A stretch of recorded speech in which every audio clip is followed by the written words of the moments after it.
When you think about the Roman Empire at its absolute peak, it wasn't just a superpower. It was the superpower. Its influence was just incredible, stretching from the misty hills of Scotland all the way down to the deserts of Egypt. For 500 years, Rome honestly seemed like it would last forever. But of course, it didn't. So that's the big question, right? How does a superpower that ruled for centuries just vanish? Historians have been wrestling with this for ages, and what they found is that there's no single simple answer. It's more like a slow, agonizing unraveling of what was, without a doubt, the most powerful civilization the world had ever seen. So in this explainer, we're going to perform a kind of autopsy, and we'll break it down into 4 parts. First, we'll look at the cracks in the foundation, that internal rot that started it all. Then, we'll see how its legendary army totally changed. After that, we'll watch the West collapse. And finally, we'll cover the East's long, 1,000-year goodbye. All right, let's dive into part 1. You see, the story of Rome's fall doesn't start where you might think, with barbarian armies crashing through the gates. Nope. It begins from the inside. Long before the borders ever buckled, the very foundation of the empire was already starting to crumble. Just look at this list. Rome was basically fighting a war on multiple fronts, and the crazy part is most of those fronts were internal. We're talking constant civil war, rampant corruption, religious infighting, and a financial system that was just completely broken. All of this created this state of permanent crisis that made defending a huge empire, well, pretty much impossible. Let that number sink in for a second. 26. In just under 50 years, Rome tore itself apart in 26 different civil wars. This isn't just bad politics, this is a full-on death spiral. This chaos absolutely shattered the economy and just bled the empire dry of its soldiers and its resources. And listen, this isn't some modern historian looking back with 2020 hindsight. This is a quote from St. Jerome, a guy who actually lived through this decline. He's laying out the brutal truth right there. Rome's greatest enemy was Rome. And a huge reason for all this infighting? There was no clear, accepted way to pick the next emperor. So Roman politics basically turned into a real-life Game of Thrones. You'd have armies just deciding to proclaim their own general as the new emperor. And the tragic irony is that the empire's most capable defenders, guys like Stilicho and Aetius, often got taken out not by barbarians, but by political rivals back home who saw them as a threat to their own power. Okay, so all of this internal chaos had a massive, direct impact on the army. The very DNA of the Roman military started to change. Those legendary, disciplined legions, they were slowly being replaced by something that was a lot more dangerous to the state itself. So on the one hand, you have the classic Roman ideal, right?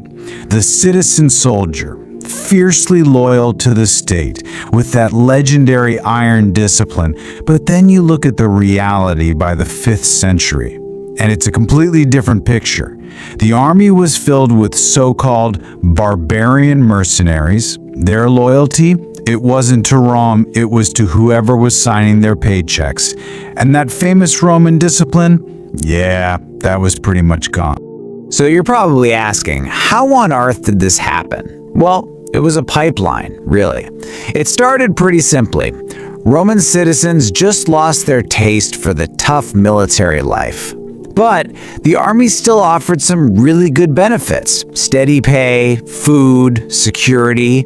For the poorer peoples living right on the empire's borders, this was an absolutely irresistible deal. So they were recruited in huge numbers.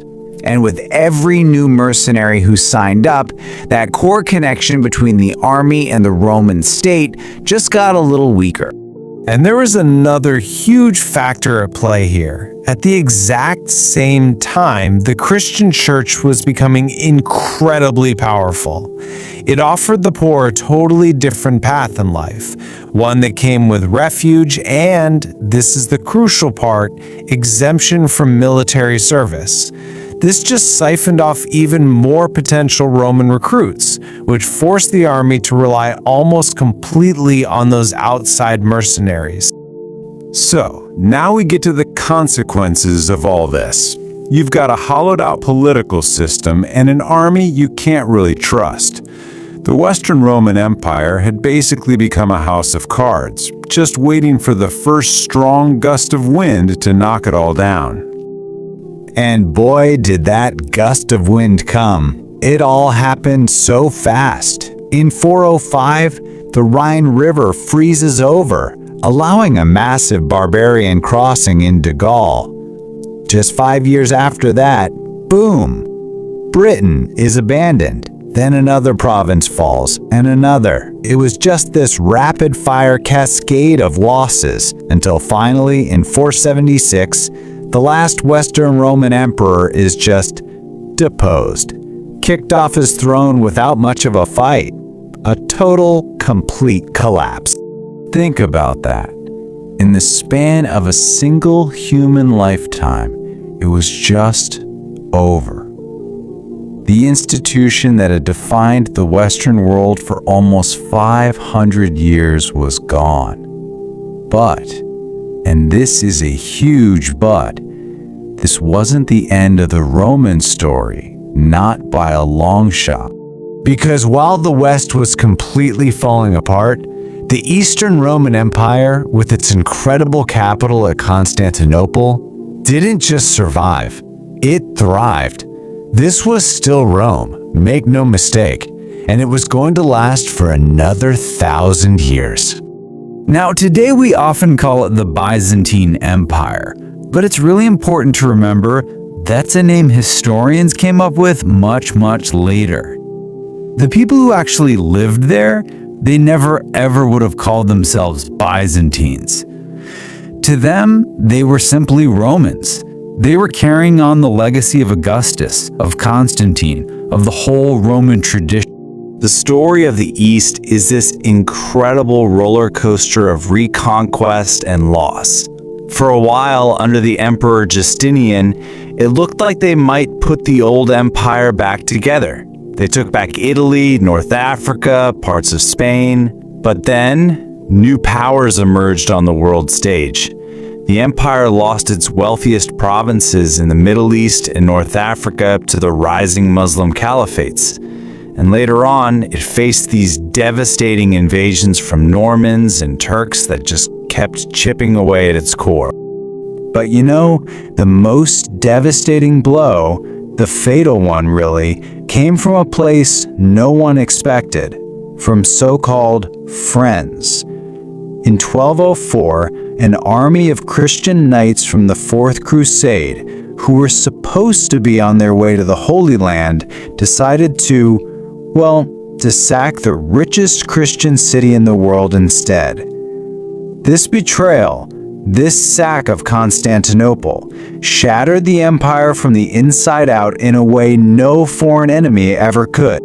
And even though the Romans eventually got their capital back, they were never the same. They never really recovered. For its last 100 years or so, it was really an empire in name only. As you can see, it was almost completely surrounded by the rising Ottoman Empire. It was still being torn apart by internal civil wars, and it had been reduced to basically just the city of Constantinople and a tiny bit of land around. And this brings us to the very end. The date is May 29th, 1453. The massive army of the Ottoman Sultan, Mehmed the Conqueror, stands before the legendary walls of Constantinople, the last piece of the Roman world. Inside the walls, the defenders were just a shadow of the old Roman legions. It was this small, incredibly outnumbered force of locals, joined by a motley crew of European volunteers. You had Genoese mercenaries, Venetian sailors, all these different people who came to make a final stand at the last bastion of the Roman world. And in those final, chaotic moments as the city was falling, the very last Roman emperor, Constantine XI, did something truly legendary. He reportedly cast aside his purple imperial robes, all the symbols of his power, and he led his remaining men in one final charge into the fray. He chose to die as a soldier in the streets, fighting alongside his men rather than be captured. It was the end of an emperor and the end of an empire. And with that last charge, it was over. 2,206 years. That's how long Roman civilization had existed without interruption, stretching all the way back to the legendary founding of the city of Rome itself. Just think about that number. It's absolutely staggering. But here's the thing. Rome's laws, its language, its art, its ideas, they're still all around us. They shape our modern world in countless ways. Which leaves us with one final big question to think about. When a superpower unravels from the inside out like this, does it ever truly fall, or does it just transform into the very foundation of the world that comes next?